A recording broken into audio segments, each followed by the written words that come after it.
het almal van ons daai woordjie nodig wat op die bord staan. Die slegte deel van dit is dat baie keer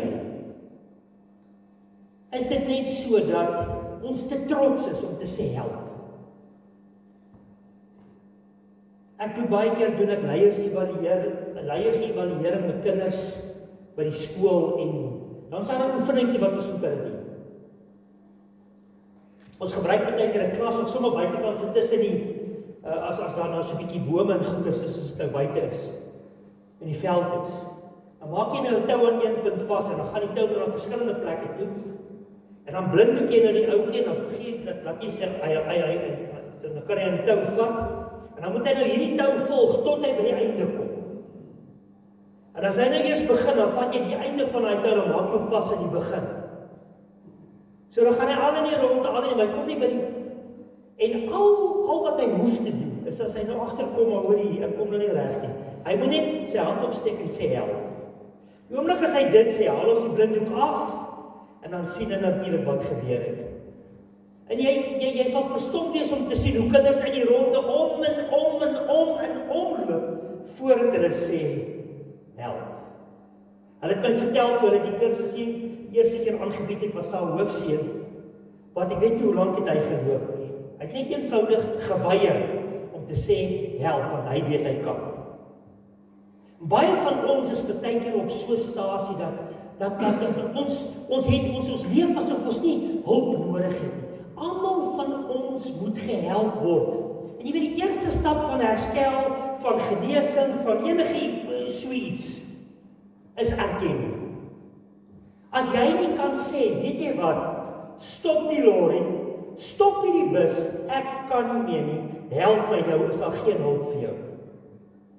Dit werk so met ouens wat verslaaf is, as jy nie kan erken jy het 'n probleem nie, dan is daar nie vir jou hulp nie. En soos wat ek gesê, die grootste probleem is baie keer ons trots. Van die heel begin af het jy mense nodig gehad dat iemand help, dat God hulle help. Dink net aan Genesis, al hierdie gedeeltes gaan natuurlik op die groep verskyn, maar in Genesis het God vir Eva geskaap om wat te doen? Hy het haar gemaak om wat te doen? Om vir Adam te help, sy helper. In Markus 9 vers 24 is dit hierdie man met hierdie seun wat besete is. Disippels kan hom nie help nie. En julle aan die einde van die dag sê vra hy dat Jesus hom moet help.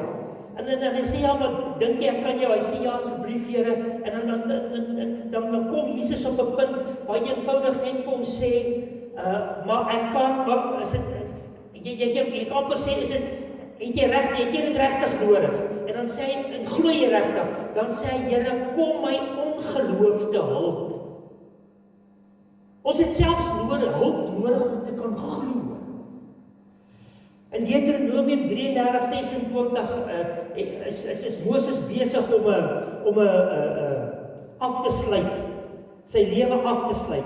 En dan het hy 'n baie interessante ding as hy kom en hy praat met die volk. Daar word gepraat van Moses seën die volk. En jy kan daai gedeelte gaan lees, Deuteronomium 33. Maar dan kom hy vers 26 dan sê hy, daar is niemand soos die God van Israel nie. Hy ry deur die hemel om jou te help. Hoor mooi, hy ry deur die hemel om jou te help oor die wolke in sy majesteit. God is aktief besig, altyd, oral. En een van die grootste goed, kom ons sê, waarmee hy homself besig hou, met respek gesê, is om jou te help. Om vir jou tot hulp te wees. Psalm 40 vers 18. Julle sal onthou toe ons gepraat het oor dat ons moet hoor wat die Here sê. Dan sê hierdie Psalm, ek gaan 'n hele paar psalms net vir jou so vinnig aanhaal. Vers 18 sê, hoor mooi, ek is arm en behoeftig, maar die Here dink aan my. U is my hulp en my redder, my God. Moet tog nie uitstel. Mens sien hierdie hulpkreet van die mens die hele tyd. Hebreërs 4:16 gaan ek nie lees nie, ek gaan hom net vir jou noem. Hy sê dat ons kan die genade troon van die Here bestyg en sodat ons op die regte tyd gehelp kan word. Baie keer is dit net 'n kwessie van Here help my. Here help my. So tipe van ek kan nou nie meer nie. Ek kan nie, ek weet nie hoe vorentoe gaan. Help U my. Ons lees in die Bybel en jy daarna verwys dat die Heilige Gees is ons, hy sê nie benewende 'n vertaling raadgewer, en as jy nou gaan kyk in die voetnote, dan staan daar spesifiek helper. Helper. Hy is die een wat jou help. Hy is soos helper, hy is soos trooster, hy is soos bemagtiger, hy is soos bemoediger. Al daai goed is deel van help my. Ek dink hy die woord counselor gebruik. Ons lees dit van Jesus ook, wonderbare raadsman, vredevors, ewige Here in Jesaja. So ons, hoekom sal hierdie karaktereienskappe daar wees?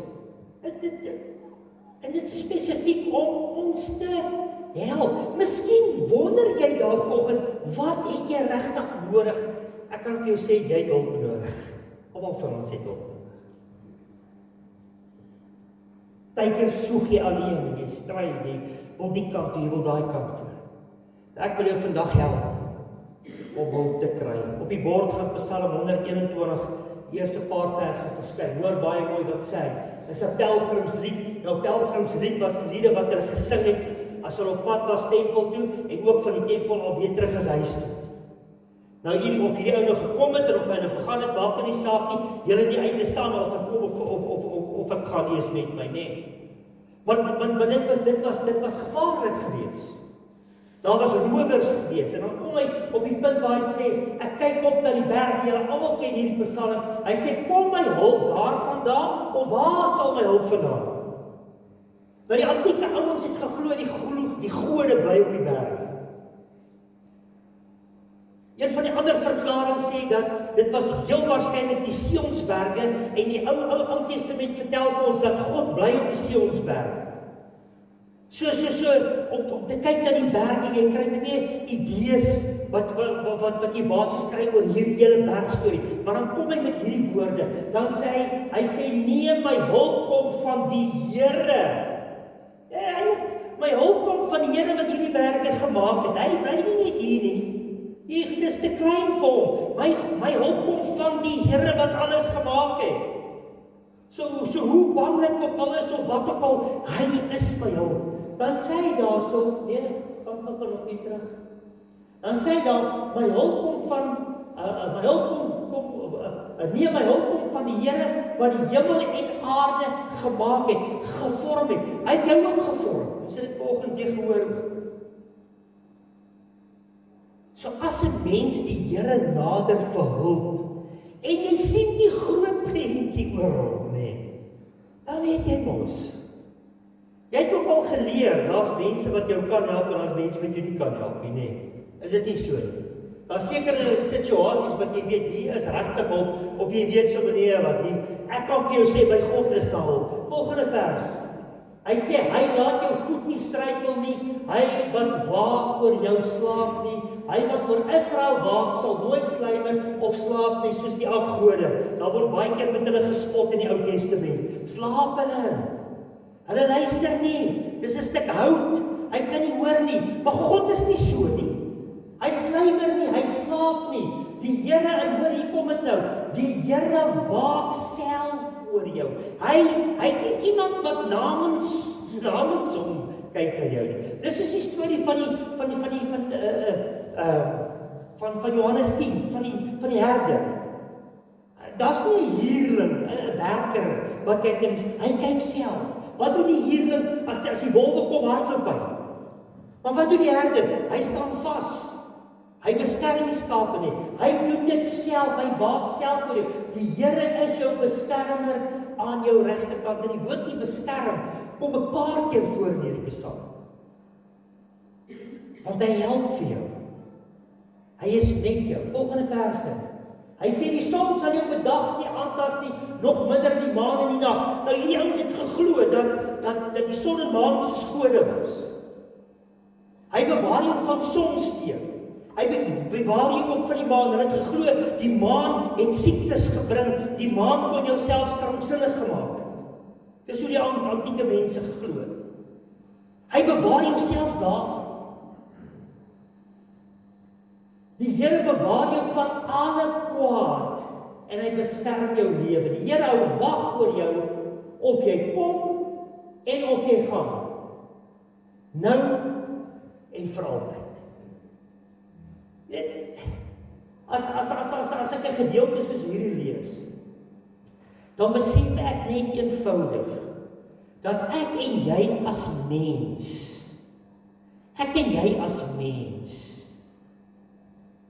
moet besef hy is die een aan jou regterhand. Jou regterhand was die kant wat nie beskerm was. En jou linkerhand het die skuld gedra as jy regs was. Jy swaard gehad, maar daar was nie beskutting aan die kant. Hy is jou regterhand. Hy is, 'n ander Psalm praat van, hy is die skaduwee aan jou regterkant. Hy is met jou, hy is jou help. Jy kan hom met ander woorde vertrou. En dan het ek die woordjie gevat, soos wat ek nou maar altyd baie keer maak. En ek het hom nou gemaak 'n akroniem vir jou. Want ek het net eenvoudig besef dat dit is een van hierdie woordjies soos wat ons ook dank gebruik het, dink dank, julle ken die hele storie. Ek gaan dit nie herhaal nie. Maar die H van hulp staan eenvoudig. En ek wil dit nou mooi, duidelik in goeie Afrikaans vir jou sê. Ons praat nou al lank hieroor en julle sal dit nog baie uit my mond hoor. Maar die goed wat in jou kop aangaan, en die goed wat jy gereeld vir jouself en van jouself sê, dit is die goed dit is wie jy is. Dit beïnvloed jou denke so, en Spreuke sê, soos wat jy dink, so is jy.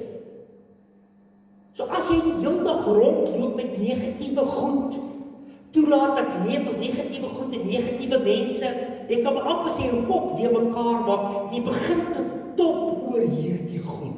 Weet jy wat gebeur? Jy word daai goed. So ek waarsku jou. Daarom kan die H vir niks anders staan as herinner jouself gedurig dat God jou hulp is. Herinner jouself daaraan. So deur die dag, hoe jy ook al waar jy ook al beweeg, loof en prys die Here gedurig in jou gedagtes. Sê vir jouself die hele tyd, maar die Here is my hulp. Hy is die een wat beskerm, hy is die een wat voorsien. Dit is so mooi gedeelte daar in Psalm 63. Ek gaan hom gou vir jou lees. Hoor wat sê Psalm 63. Wat eintlik dit nou so mooi vir jou uiteensit en vir my uiteensit. En ek lees daarvan vers 7 af. Hy sê Psalm 63 vers 7. Hy sê, as ek op my bed lê en aan U dink, oor U nadink in die nag. Wat doen ons gewoonlik in die nag? As jy nie, nou worry jy nie. Nou worry jy nou oor dit of dat. Maar hy sê, as ek in die nag so dink, hy sê, onthou ek hoe U my gehelp het. Sien wat in hierdie ou se denk aangaan. Dan wil ek sing in die skaduwee van die vleuels. Ek is aan U verbind, U regterhand hou my staande. Jy sien, herinner jouself gedurig daardeur dat die Here jou help. Tot die Heilige Gees doen dit as ek nie kan bid nie, of nie weet wat om te bid nie. Romeine 8 vers 26. Die Gees tree vir my in. Hy sê spesifiek, as ek nie weet wat om te bid nie, help die Heilige Gees jou. Jy het hulp nodig om te bid. Jy het hulp nodig om te kan glo. Jy het hulp nodig om en elke liewe dag net regop te kan staan. O nee, maar ek is hierdie. Kom nou. Jy voel nie altyd so nie. Dink net as jy nog agterkom en jouself onthou gedurig keer dat die Here jou help is. Hoe wonderlik sal dit wees. Die U van hulp kan vir niks anders staan as die groot U wat God self is wat sorg en voorsien. En hy sê in hierdie gedeelte, hy self doen dit. Daar's nie iemand wat dit namens hom doen nie, hy self doen dit. Hy is hierdie groot U in jou lewe wat vir jou sorg en voorsien. Hy is jou bron. Vers 2 sê dit vir ons baie duidelik van Psalm 121. hy sê spesifiek en ek herhaal dit vir jou weer. Hy sê, nee, my hulp kom van die Here wat hemel en aarde gemaak het. Hy is die bron, hy het alles gemaak, hy is die bron. Ons lees dit ook in Psalm 124, vers 8, as jy net omblaai, en sê, my hulp kom van die Here wat hemel en aarde gemaak het. Daar's geen twyfel daar nie. As hy hemel en aarde gemaak het, kan hy my ook help. Ons lees in Romeine 11:36, Nuwe Lewende Vertaling sê, hy is die bron. Daar staan spesifiek, God is my bron. Romeine 14 sê, hy is tot die bron van my bemoediging. So hy is die groot in my lewe, wat alles aan mekaar hou, vir my sorg en voorsien. Jy weet, selfs as Paulus kom bid, in Efesiërs 3 vers 14, dan sê ek het gekniel voor die Vader van ons Here Jesus Christus. Hy sê, aan wie alles hulle bestaan te dank het. Nou, by wie sal jy gaan hulp soek in die lewe? Sal jy hulp gaan soek by iemand wat jou nie eintlik kan help nie? Wat jy maar hoop? Of sal jy hulp gaan soek by iemand wat jy weet kan jou help? Jy sal ons eerder so toe gaan. Is dit nie wat wonderlik is dat ons kan weet, hy is die bron van ons lewens nie? En natuurlik die luister, en nie het weer genoem, luister. As God jou help, praat hy met jou. Nee, as jy vra vir hulp, dan gee hy vir jou hulp, hy gee vir jou raad. Dis wat die Heilige Gees so doen. So jy moet weer eens luister wat die Here sê en nie net hoor nie. Baie van ons hoor en ons luister nie. Partykeer gee iemand vir jou goeie raad, hy gee vir jou hulp, dan gaan doen jy dit nie. Jy gaan doen dit eenvoudig nie. Wat gaan dit help? En baie keer hoor ons goeie raad en ons doen dit en op 'n stadium sê jy, ag, ek gaan dit nou maar try. Dan doen jy dit en werk dit. Want jy het iets gedoen. Dit was nie net 'n hoop storie nie. Hy sal jou help. Ek wil net gou terug daarna, daai Psalm 5. Psalm 5 wil ek gou vir jou lees. Hy som dit so mooi op. Psalm 5 sê die volgende. Vers 2 tot 4. O Here, luister tog na my gebed. Gee aandag aan my versigtiging. Luister tog na my geroep om hulp. Hier vra hy dat die Here moet hoor, nê? My koning en my God, want dit is tot U dat ek bid. Here, in die oggend, hoor mooi, hy vra vir hulp, hoor my hulpgeroep, dan sê hy, in die oggend, Here, in die oggend sal U my stem hoor. Soggens bring ek my versoeke vol verwagting na U. Jy sien jy daai verwagting dat die Here jou sal help. Jy daai verwagting. Ons almal ken Psalm 40:7, ek het gepreek so ruklik daaroor, wat sê die ou vertaling sê, grawe vir my ore dat ek kan luister. Help my om te luister wat U vir my wil sê. Nou, as 'n mens vra vir hulp van die Here, dan praat hy met jou. En as hy iets vir jou sê, gaan doen dit. Moenie net hoor nie, luister. Luister. As jy dit dan gaan doen, dan baie keer, en dit is regtig, ek het nou die sêding gehad laasweek oor mense wat kou, maar hulle sluk nooit nie. Baie keer doen nie, hulle kou aan 'n saak en hulle kou, maar hulle sluk nooit. Baie keer mense maak so met die woord, hulle kou hier, kou daar, hulle proe so bietjie hier, proe so bietjie daar, maar as jy nie gaan sluk nie, as jy dit nie gaan doen nie, gaan jy nie versadig voel nie. So die hele luister en doen storie, as dit kom by hulp, dit help nie, jy kry die raad, maar jy doen dit. En dan jou laaste, hier is die groot een. Nou dit is die een wat my nog die meeste gehelp het in my hele lewe met enigiets. Maak dit persoonlik.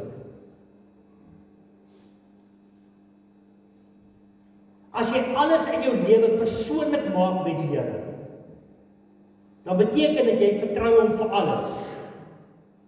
Maak dit 'n persoonlike storie, selfs jou werk. Efesiërs sê baie duidelik, hy sê ons werk soos vir die Here. So as jy jou werk 'n persoonlike ding met die Here maak, weet jy wat, dan gaan baie makliker wees. As jy enige verhouding of enigiets wat jy aanpak, persoonlik met die Here oopmaak, hom persoonlik, kom ons sê, intrek as jou hulp, dan maak jy dit baie makliker. So daai hele persoonlike storie is so verskriklik belangrik. Daai selfde Psalm 121 vers 5 sê, hy sê die Here waak self. So hy self persoonlik betrokke, soos wat ek reeds gesê het. Ek maak hom nou persoonlik deel van my hulp. Ek doen wat hy sê. En wat doen hy met my? Hy kom en hy help my op 'n baie wonderlike en spesifieke manier. Dit help jou tot om nee te sê vir sonde. Dink nou net so bietjie. As jy elke dag 'n persoonlike storie met die Here het, en jy kom op 'n punt waar jy dalk nou so 'n bietjie, ek wil amper sê bietjie droog wil maak, kan 'n mens dit so doen. Maar as jy dalk nou gedagtes kry om dalk nie heeltemal in sy wil te wees nie, dink jy gaan maklik ja sê vir dit, as hy heeltyd die deel is van jou persoonlike, hoe jy ook al leef. Dit gaan jou tot help om nee te sê vir begeertes. Want jou kop gaan in elk geval op die regte plek wees. Jou hart gaan op die regte plek wees. Want dit is 'n persoonlike storie. Jy weet, ons vra baie keer hulp vir die Here, maar dan sien ons die hulp as daar verdoer eendag. Die hulp is hier, dis nou. Dis 'n persoonlike storie. Maak alles in jou lewe. Ek wil as jy praise en worship 'n persoonlike storie maak met die Here. Weet jy wat, maak dan nie saak hoe wonderlik die musiek is of nie is nie. Maak nie saak hoe oud of nie die liedjies is nie. Maak nie saak wie die pastoor is nie. As jy hier inkom en dit is 'n persoonlike ding met jou en die Here, maak niks hier saak nie. Soos die ou wat by die deur uitgestap het en vir die pastoor gesê, hy het nie eintlik vanoggend iets uit die praise and worship gekry nie. Jy sê die pastoor vir hom, wel dit het in elk geval nie oor jou gegaan nie.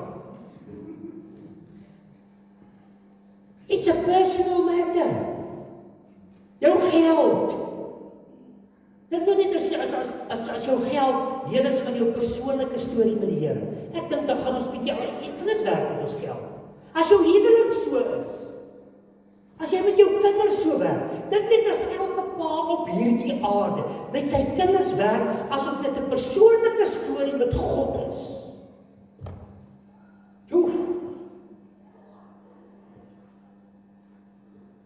Ek dink baie goed sal verander. Weet jy hoekom is dit moontlik want die prys is betaal?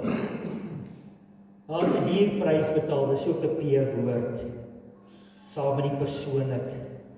Daarom kan ons staat maak op sy hulp. Die woordjie tetelesta, wat gebruik word in Openbaring, is nie Openbaring nie, Johannes 19 vers 30. Waar Jesus op die kruis sê, dit is volbring. Hy sê, dit is klaar, dit is afgehandel. Die grondbetekenis van daai woord is eintlik, dis ten volle betaal. Hoekom?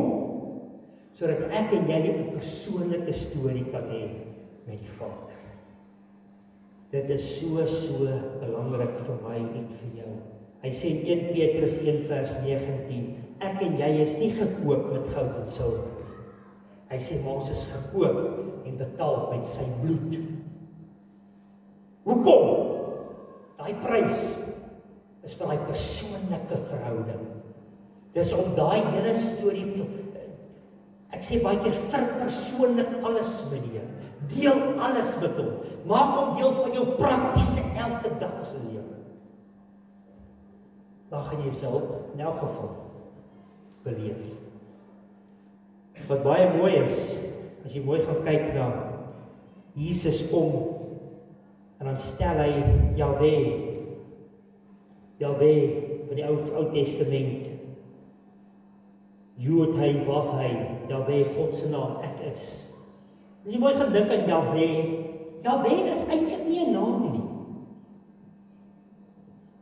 As jy mooi daaraan dink, al die ander name, Jahweh, Jireh, Jahweh, Nisi, dit is eintlik, ons noem dit God se name, maar is eintlik net 'n probeer beskryf van wie hy is.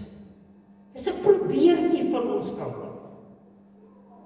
Want as God regtig 'n naam soos 'n naam gehad het, dan sou hy nie 'n God gewees het nie, want dan sou dit hom te goed beskryf het. En niemand kan dit doen. So wat het Jesus kom doen? Hy het hierdie Jahwe, die God van die ou verbond, wat 'n verskriklike, wonderbaarlike skepper, groot God is van die heelal, het hy kom bekendstel in die nuwe verbond, en nie opnieuw stel hom bekend.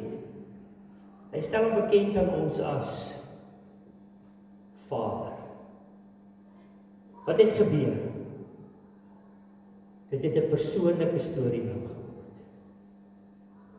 Dis nie meer net 'n groot God waarvoor jy absoluut respek moet hê. Jy wil eintlik, as jy besef iets van God se grootheid, sal ons regtig wegsink in hierdie aarde. Sy asem smelt in die berge. Met iets van daai, dit is daai absolute respek en vrees van jy wil so naby as moontlik kom, en jy besef ook jy kan nie te naby kom. Nou kom hy, nou stel hy hierdie God voor. En hy sê, toe hulle vir hom vra, leer ons bid, toe sê hy, Onse Vader.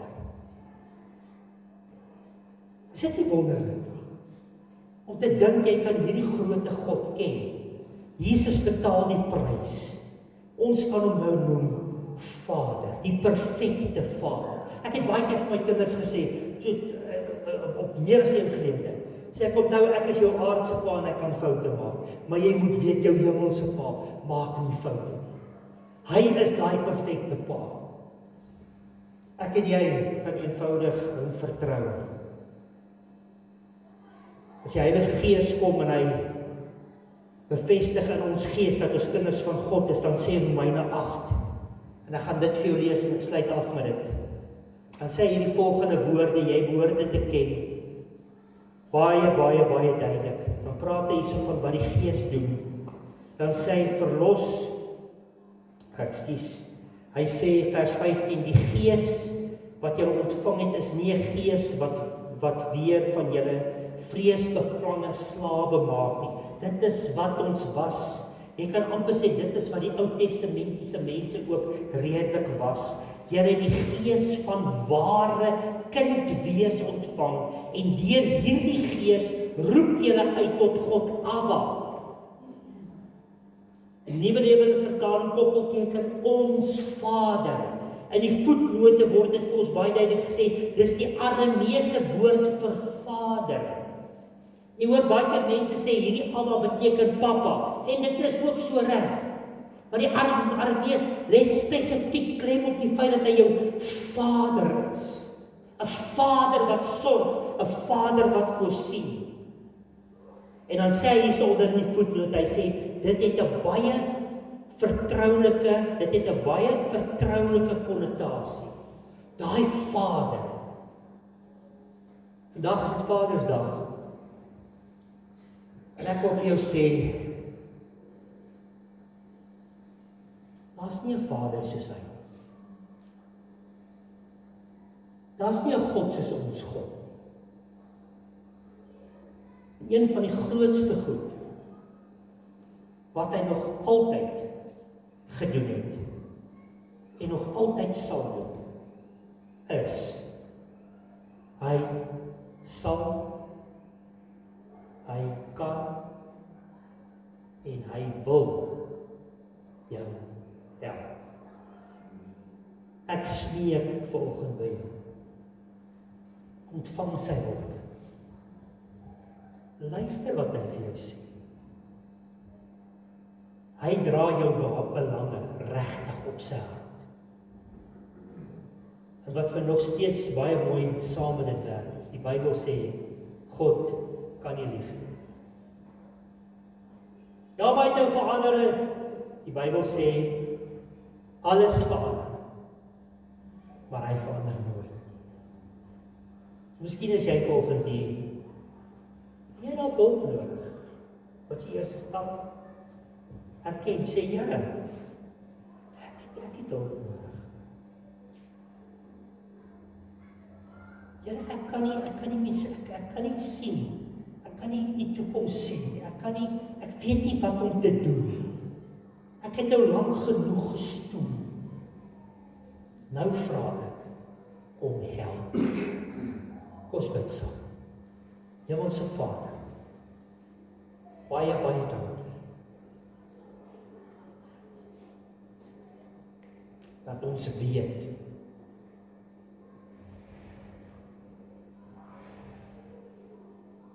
U is ons helper.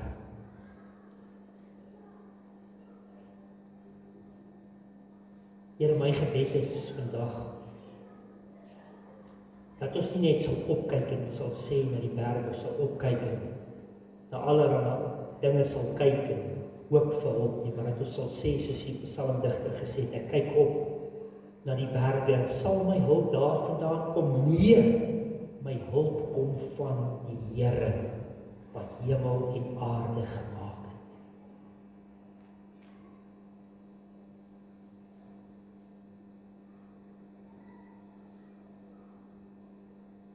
Here, ons kom ontvang ook die hulp. Ek glo met my hele hart, Here, dat ons die L van die woordjie hulp vanoggend, dat ons hoor vanoggend wat U sê.